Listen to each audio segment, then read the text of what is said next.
नमस्ते सबैजनालाई। आज हामी चिकन ललिपपको रेसिपी लिएर तपाईहरु सामु आएका छौं।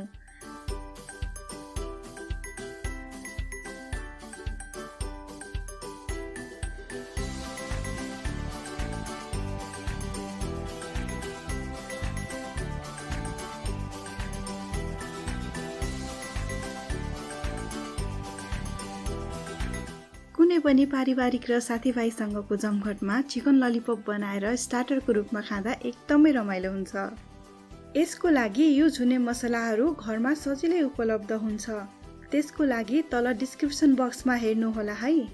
चिकन ललिपपको लागि मैले 6 वटा चिकन विङ्स लिएकी छु। नेपालमा मासु पसलमा नै ललिपप बनाउन भन्न सकिन्छ, तर म आज आफै विङ्सबाट ललिपप बनाएर देखाउँदै छु। चिकन ललिपप बनाउनको लागि मैले एउटा विङ्स लिएर यसको बीचको जोइन्टबाट काट्दै छु। यसलाई काटिसकेपछि हाम्रो 2टा चिकन ललिपप बन्छ। अब मैले यो माथिको भागबाट ललिपप बनाउँदै छु।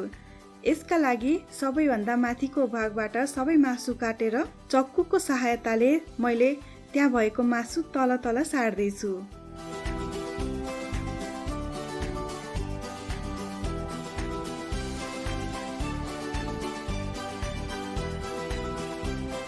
मासुलाई तल सारिसकेपछि यसलाई म अब एउटा ललिपपको आकार दिँदैछु। त्यसको लागि मैले भित्रको मासु सबै फर्काएर बाहिर सार्दैछु। हेर्नुस् त हाम्रो एउटा ललिपप तयार भइसक्यो।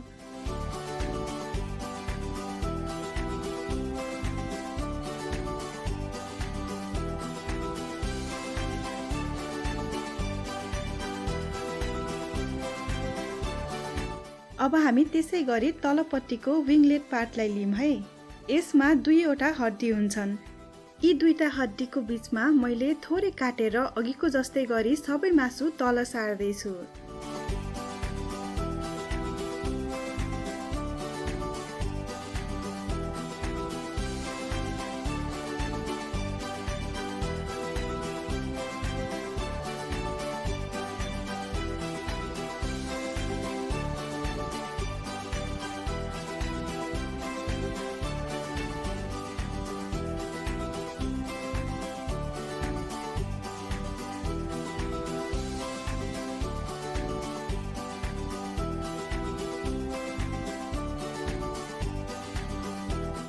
बोन जति क्लिन भयो त्यति राम्रो हुने भएकोले सकेसम्म त्यहाँ भएको मासुलाई तल सार्नु पर्दछ है।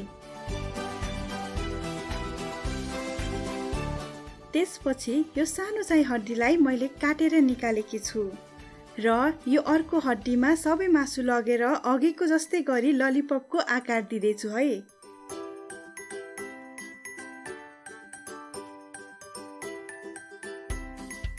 हेर्नुस् त हाम्रो अर्को ललिपप पनि तयार भयो।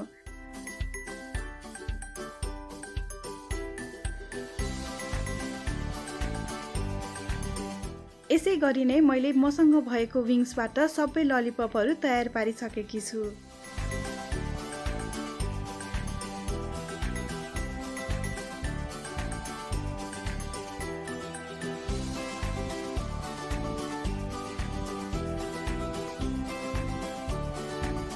अब म तयार भइसकेको चिकन ललिपपलाई म्यारिनेट गर्दैछु। त्यसको लागि एउटा भाँडामा मैले सोया सस लिए, लेमन जुस, अदुवा लसुनको पेस्ट, चिकन मसला, नुन, धुलो खुर्सानी र मैले थोरै मरिचको धुलो पनि राखेकी छु। यहाँ देखाउन बिर्सेकी छु है। यी सबै मसलालाई एउटा भाँडामा मजाले मिक्स गरिसकेपछि अब मैले एउटा एउटा गर्दै चिकन ललिपपलाई राखेर भित्र बाहिर सबैतिर मेरिनेट गर्दैछु।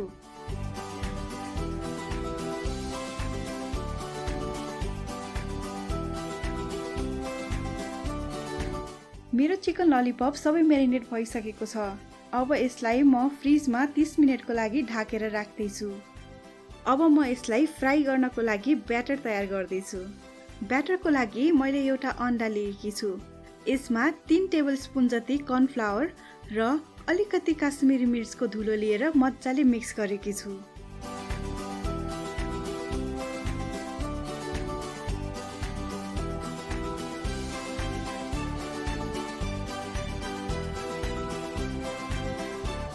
हेर्नुस् त हाम्रो ब्याटर कस्तो मजाको भएको छ।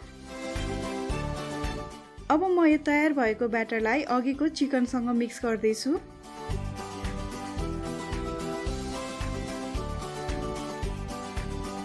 अब हाम्रो ललिपप फ्राई गर्नको लागि रेडी भइसकेको छ। त्यसको लागि मैले एउटा भाँडामा तेल लिएकी छु। तेल तताउँदा एकदमै तातो हुनु हुँदैन है। धेरै तातो भयो भने बाहिरको मात्रै पाकेर भित्र काँचै हुन सक्छ। मैले बसालेको तेल तातिसकेको छ। अब मैले ललिपपहरूलाई एउटा एउटा लिएर तेलमा राख्दैछु।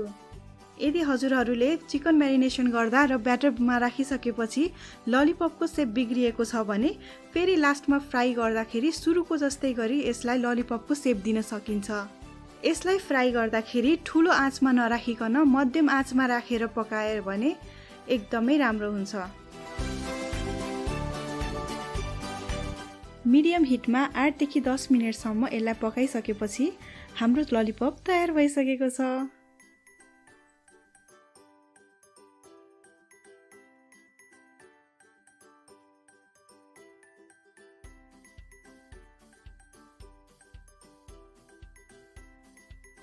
ललिपप क्रिस्पी भइसकेको छ। अब मैले यसलाई तेलबाट बाहिर निकालेँ।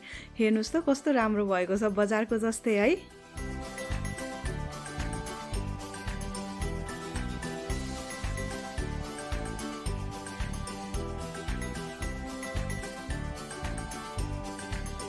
तयार भइसकेको ललिपपलाई मैले टिमुर र टमाटरको चटनीसँग सर्भ गर्दैछु। यो चटनीको रेसिपीको लागि यो माथिको लिङ्क क्लिक गर्नुहोला है। हाम्रो ललिपप एकदमै मिठो बनेको रहेछ। मैले टेस्ट पनि गरिसकेँ।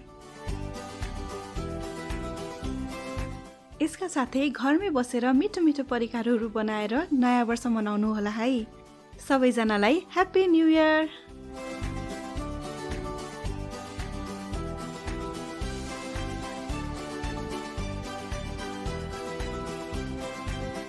यस्तै मिठो र स्वादिलो रेसिपीको लागि हाम्रो च्यानल सब्स्क्राइब गरिदिनु होला है।